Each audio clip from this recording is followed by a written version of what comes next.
আমরা ভয় পেতাম। হিসেব দেওয়াটা হচ্ছে দায়িত্ব না। 6 নম্বর পয়েন্টের সঙ্গে আমরা একমত না বলে দিয়েছি। এরা মাথাভাঙা ব্যবসায়ী সমিতি বাজারের জন্য কিছু করেনি। মাথাভাঙা ব্যবসায়ী সমিতিকে ঘিরে ফের উঠল একাধিক প্রশ্ন। রবিবার একটি পোস্টারকে কেন্দ্র করে সাংবাদিক সম্মেলন করেন মাথাভাঙা নিয়ন্ত্রিত বাজারের কয়েকজন ব্যবসায়ী।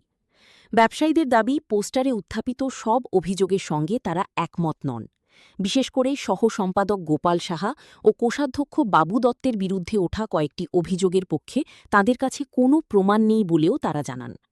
তবে দীর্ঘদিন ব্যবসায়ী সমিতির নির্বাচন না হওয়া, সদস্যদের মতামত ছাড়াই সিদ্ধান্ত নেওয়ার অভিযোগ, সরকারি সহায়তায় প্রাপ্ত অ্যাম্বুলেন্সের আয় ব্যয়ের হিসাব প্রকাশ না করা এবং তার বর্তমান অবস্থান সম্পর্কে স্বচ্ছতার অভাব, এসব বিষয়ে তারা প্রশ্ন তোলেন।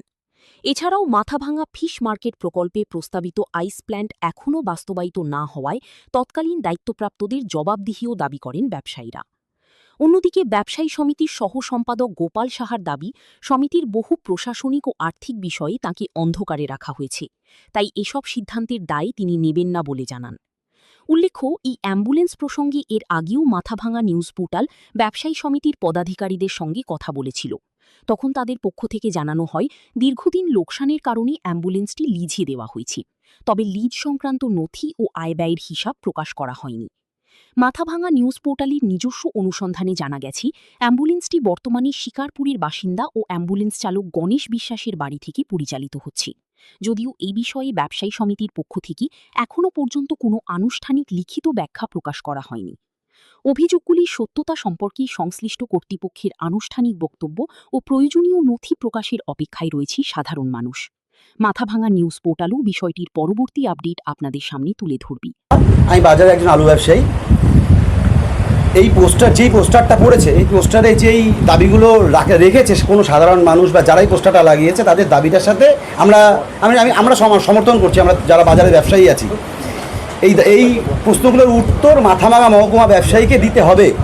আর তার সাথে এই জায়গাটার মধ্যে একটা জিনিসই ভুল হচ্ছে, তার মধ্যে গোপাল শাহ নামটা যে জড়ানো হয়েছে, গোপাল শাহর কাছে এই সব কিছুকে অন্ধকারে রেখে এই কাজগুলো তাদের গোপাল শাহ এর সাথে কোনোভাবেই যুক্ত না। খুবই শোচনীয়। 10-12 বছর যাবৎ কোনো নির্বাচন নেই, অ্যাম্বুলেন্স পরিষেবা খারাপ, তারপরে আরও বিভিন্ন রকমের রক্তদান শিবির বন্ধ, যে ব্যবসায়ী সমিতির আপনার সামাজিক যে কাজকর্মগুলো ছিল এগুলো টোটালি বন্ধ। তো এগুলোর বিরুদ্ধে প্রতিবাদ জানাই নতুন কমিটি হোক সার্বিকভাবে মাথাভাঙা ব্যবসায়ী সমিতির। আর মাছ বাজারটা নিয়ে বলবো, আমি কেন, আমার থেকে কম বয়সী মানে 15-20 বছর বয়সী একজন যদি যায় বাজার করতে, সেও স্লিপ কেটে পড়ে যাওয়ার ভয় থাকে। নতুন সমিতি চাই আগামীতে, এই আমার বক্তব্য। নমস্কার। দাবি ছাড়া বাদবাকি সবগুলোই আপনারাও সমর্থন করছেন। ঘটনাটা হচ্ছে, আমাদের কিছু মানুষের কাছে বাই পোস্টে একটা পোস্টার এসছে।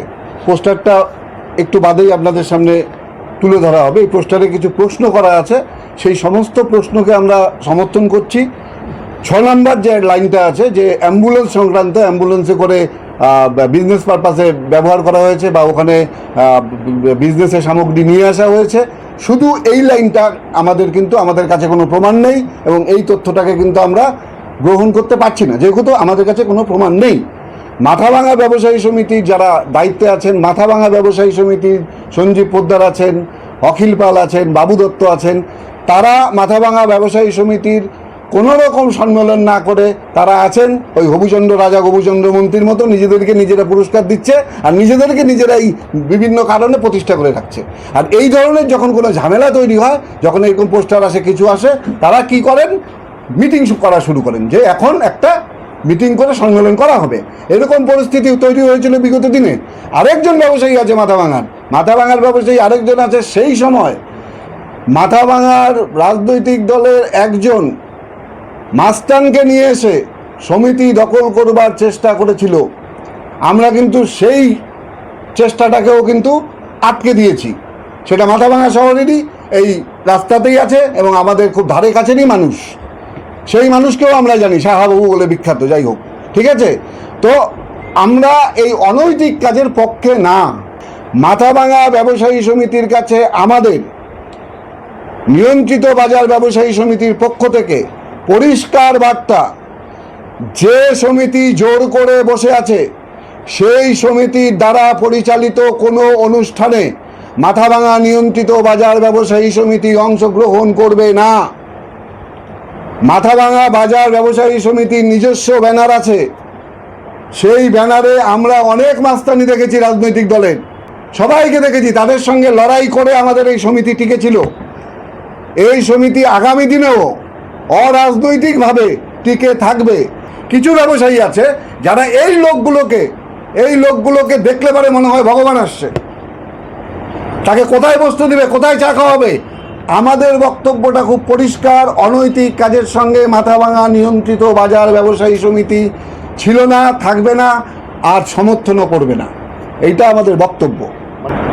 12 বছর 11 মাস অ্যাম্বুলেন্সের বয়স হয়ে গেছে, তাহলে পরে ধরে নিয়ে দেওয়া যায় যে এই অ্যাম্বুলেন্সটা যেদিন গ্রহণ করা হয়েছে সমিতির বয়স তাহলে তার আগে হবে। এই অ্যাম্বুলেন্সটা তো তারাই গ্রহণ করছে, এই অ্যাম্বুলেন্সের স্বঘোষিত মালিকানা জন্মেছে। এই অ্যাম্বুলেন্সে করে আমি অসুস্থ হয়েছিলাম, অ্যাক্সিডেন্ট হয়েছে আমাকে নিয়ে যাওয়া হয়েছে নেউটিয়াতে, তার জন্য পয়সা দেওয়া হয়েছে। তাহলে পারে তো অ্যাম্বুলেন্স পরিষেবা ব্যবসায়ীদের জন্য তো কোথাও ফ্রিতে করা হয়নি। মাছবাজার আন্ডার কনস্ট্রাকশন বিল্ডিং মাথাভাঙা ব্যবসায়ী সমিতি কেন গ্রহণ করলো? মাথাভাঙা ব্যবসায়ী সমিতির সেক্রেটারি অখিল পাল রাজনৈতিক দলের মিছিলে হাঁটা লোক, সে কি করে তার রাজনৈতিক দল দ্বারা পরিচালিত সরকারের কনস্ট্রাকশনের বিরোধিতা করলেন না? এই প্রশ্নগুলো আমাদের থাকলো।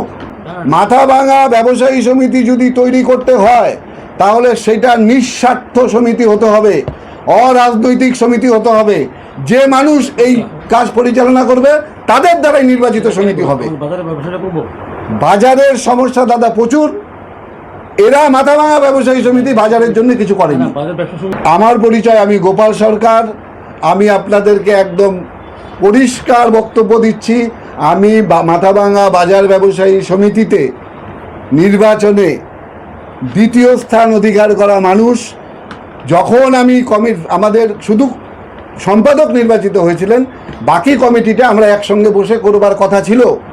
সেই মিটিংয়ে যখন আমি উপস্থিত হই, গিয়ে যখন দেখি যে সেখানে অখিল পাল সঞ্জীব পোদ্দাররা বসে আছে, আমি সেই দিন সেইখানে দাঁড়িয়ে বলে দিই যে এই সমিতিতে আমি আর থাকবো না বলে আমি সেই দুই ব্যক্তির নাম যেটা বললেন, হ্যাঁ, তার সাথে কি আপনার কোনো ব্যক্তিগত বিরোধিতা? একদমই না, যথেষ্ট সম্মানীয় মানুষ, তাদের সামনে একটা ভিডিও কোনোদিন খাই না, খাবো না।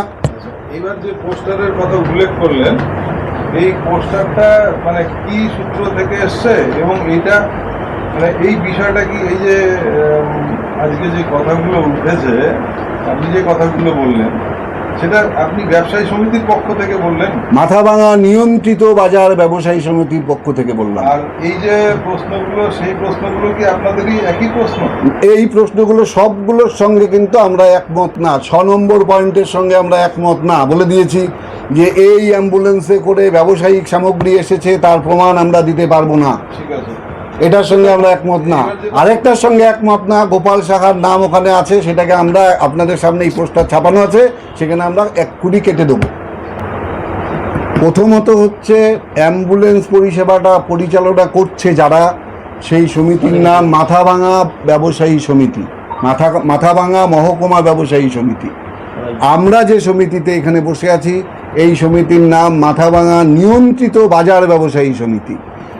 এই মাথাভাঙা মহকুমা ব্যবসায়ী সমিতির অ্যাম্বুলেন্স পরিষেবাতে মাথাভাঙা নিয়ন্ত্রিত বাজার ব্যবসায়ী সমিতির অনেকগুলো প্রশ্ন আছে। যদি এই পরিষেবা লসে রান করে থাকে তাহলে এই রেজিস্ট্রেশন কেন আবার নবীকরণ করা হলো? 1 নম্বর। 2 নম্বর, এই পরিষেবা দেবার ক্ষেত্রে আমাদের কাছে কোনো তথ্য কেন নেই? কেন সেই তথ্যকে প্রকাশ করা হচ্ছে না?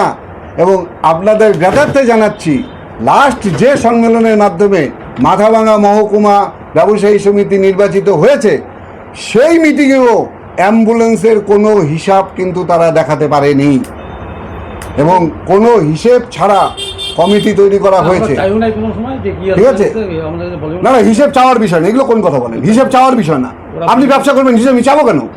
হ্যাঁ, সম্পত্তি নিজের হলে একটা আলাদা ব্যাপার। এত একটু যেটা সামাজিক সামাজিক প্রতিষ্ঠানের সম্পত্তি, সেই সম্পত্তির হিসেব কেউ চাইতে যাবে না। হিসেব দেওয়াটা হচ্ছে দায়িত্ব, কারণ এইটা হচ্ছে কোনো ব্যক্তিকে দান করা হয়নি। আমার আপনার সকালবেলা উঠে যে টুথপেস্ট দিয়ে আমরা ব্রাশটা করি, যে পয়সাটা ট্যাক্স হিসেবে ওখানে যায়, সেই টাকায় কেনে অ্যাম্বুলেন্স। এই অ্যাম্বুলেন্স কোনো ব্যক্তি মালিকানায় থাকতে পারে না, এই অ্যাম্বুলেন্সের কোনো হিসাব দেওয়া যাবে না, এগুলো হতে পারে না। এতদিন আমরা বলিনি কেন, বলে দিই, একদম পরিষ্কার বলে দিচ্ছি, আমরা ভয় পেতাম। একদমই তাই। মাথাভাঙা নিয়ন্ত্রিত বাজার ব্যবসায়ী সমিতিকে কোনো নিমন্ত্রণ করা হয়নি, মাথাভাঙা মহকুমা ব্যবসায়ী সমিতিকে নিমন্ত্রণ করা হয়েছে। ওনারা যদি আমাদের রক্ষক হয়ে থাকেন, তাহলে এই আন্ডার কনস্ট্রাকশন বিল্ডিং কেন ওনারা মঞ্চে উঠে গ্রহণ করলেন, গোটা মাথাভাঙার মানুষ এটা জানতে চায়। বা এই যে আন্ডার কনস্ট্রাকশন বিল্ডিং, ছোট বড় আপনারা দেখে আসবেন, এখনো দেখতে পারবেন, ওখানে লেখা আছে। ঠিক আছে, এই প্রশ্ন কেন ওনা করেননি? আরেকটা কথা বলেছেন যে একজন, এটা কিন্তু একটা গুরুতর প্রশ্ন, সেক্রেটারি পলিটিক্যালি এক্সপোজ বা পলিটিক্যালি বায়াস, সেই ব্যাপারে আপনাদের কোনো সুনির্দিষ্ট তথ্য আছে? আছে, আমাদের কাছে থাকবে কেন? আপনারা ভিডিও দেখবেন, বিভিন্ন জায়গার ভিডিওতে আছে। হ্যাঁ, আমরা তথ্য দিয়ে দিব, লিঙ্ক, হ্যাঁ লিঙ্ক দিয়ে দিচ্ছি এক্ষুনি। সেইটা হচ্ছে মাথাভাঙা পৌরসভার কর্মচারী ইউনিয়নের যিনি সেক্রেটারি, তার ওয়ার্ডে যে শ্রমিক সংগঠনগুলো মিটিং হয়েছে, সেখানে ওনাকে দেখা গেছে, ওনাকে মিছিলে হাঁটতে দেখা গেছে। আর উনি যদি অস্বীকার করেন যে উনি তৃণমূল কংগ্রেসের মিছিলে হাঁটা মানুষ না, তাহলে সেইটা কজন সমর্থন করবে আমরা দেখব।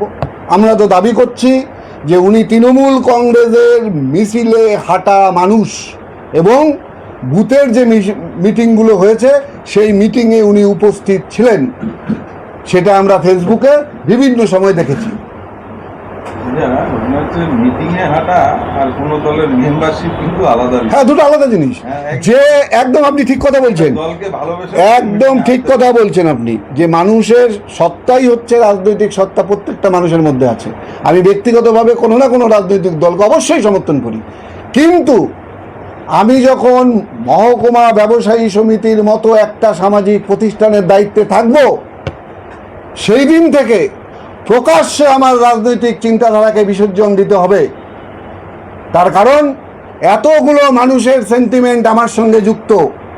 আমি কোনো নির্দিষ্ট রাজনৈতিক দলের মিছিলে হাঁটতে পারবো না। সেই দিন থেকে এখানে প্যান্ডেল করা হয়েছিল চন্দন দাসের নেতৃত্বে, একদম চন্দন দাস, কোট করে বলছি, ওনার নেতৃত্বে, ঠিক আছে। এখানে ওনার অনুগামীরা এসে রক্তদান শিবিরের উপরে হামলা করে। এবার এই রক্তদান শিবিরটা কারা চালাতো? মানে মাথাভাঙা মহকুমা ব্যবসায়ী সমিতির ব্যানারে চলত। এই বিষয়ে কি বলবেন? আমি মাথাভাঙা ব্যবসা সমিতির ব্যাপার নিয়ে আমি কিন্তু সবসময় যোগাযোগ করতে কম করি, যাই না। ওরা যখন মাথাভাঙা ব্যবসা সমিতি যখন প্রথমে তৈরি করলো, এই বাজারে এসেই বাজারে নিয়েই একটা থেকে করলো, তা আমাদেরও রাখলো। আমরা সবসময় থাকতাম বাজার পর্যায়ে বেশি। আমরা কিন্তু ওই মাথাভাঙার চারিদিকে কোনো জায়গায় কোনো ক্ষমতা ইতি সমস্যা নিয়ে ওরাই করতো, সমিতির যারা সেক্রেটারি সম্পাদক ছিল ওরাই করতো। এই বাজার আজকে 5-6 বছর থেকে আমাদের বাজারে কিন্তু খারাপ অবস্থা হয়ে গেছে। এই বাজারে পর্যায়ে যারা ব্যবসা করে, একমাত্র 2-3টা ব্যবসা ছাড়া আর সব ব্যবসায়ীগুলো, সব 2-3টা দোকান ছাড়া, বিজনেস দোকান ছাড়া আর অন্য ব্যবসায়ীগুলো কিন্তু সব নষ্ট হয়ে গেছে বাজারে। আগে যখন ওইখানে হাট ছিল, বাজার ছিল, সব ছিল এইখানটায়, হাট বাজার ছিল, সেই সময় কিন্তু এইখানটায় বাজারটা ছিল। আজকে 6 বছর থেকে 5 বছর লকডাউনের সময় এই বাজারটা নষ্ট হয়ে গেল। এই যে বাজারটাকে নষ্ট করে দিল, এই যে এইখান থেকে সব বাজারটাকে নিয়ে গেল ওইখানটায়, সিরাই নিয়ে যাওয়ার পরে মান্ডিতে নিয়ে যায়, এই বাজারটাকে শেষ করে দিল। বাজার নষ্ট করছে, বাজার নষ্ট করছে কতবার এই সরকার। বাজারটা যেন সব ব্যবসায়ীরা ঠিক থাকুক, সেই পর্যায়ে কিন্তু আমি একটু আগাবো। অভিযোগ হলো হচ্ছে যে মহকুমা ব্যবসায়ী সমিতি দীর্ঘদিন থেকে কমিটি গঠন হচ্ছে না বা হচ্ছে না, এই বিষয়ে কি বলবেন? এটা তো আগের থেকে না, এটা করা উচিত ছিল। এটা তো ওনাদেরই যারা এই পর্যায়ে যারা ছিলেন, তারা তো ওই পর্যায়ে তো ওনারা মিটিং করে ওখানে কমিটি তৈরি করা দরকার ছিল, আমার নতুন করে করে নাই। সেটা আমি অত বলিও না। বর্তমানে কি পদে আছেন?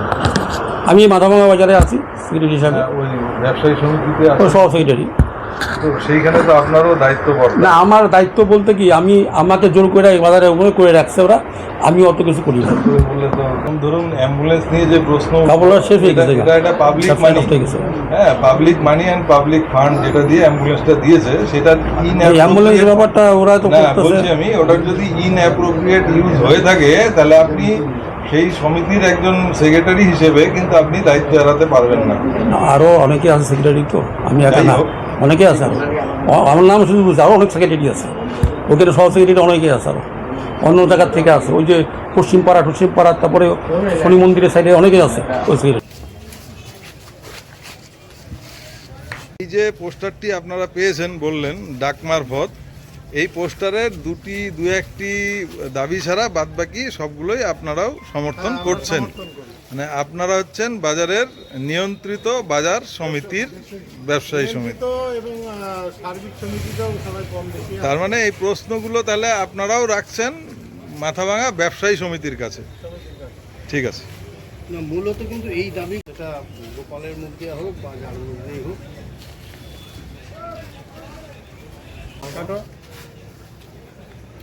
আরো ভালো করে